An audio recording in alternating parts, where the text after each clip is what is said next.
দাদা আপোনাক ছ'চিয়েল মিডিয়াত মই পাই থাকোঁ, আপুনি বহুত ভিডিঅ' বনাই থাকে। মই জানিব বিচাৰিছোঁ আপুনি ছ'চিয়েল মিডিয়াৰ পৰা এতিয়াতো কিমান ইনকাম কৰিছে বা আপোনাৰ কি মটিভেশ্যন অকণমান দিব নেকি ৰাইজক? ইনকামটোতো মোৰ বহুত আছে।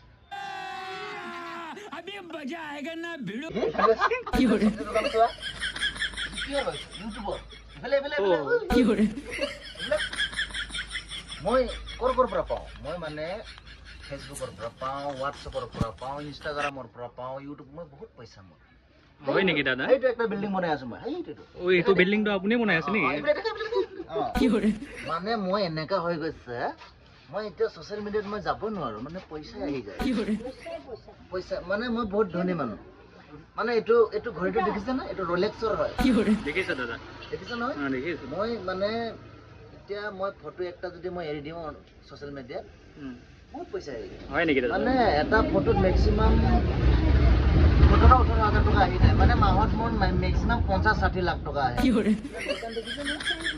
এদিনত মোৰ আলমাৰী খালী হৈ যায়। ইমানে পইচা। আপুনি ৰাইজক মটিভেশ্যন দিব পাৰিবনে? মই মটিভেশ্যন কি, মই চব দি দিম। মোক খালি মোকাহে লাগে।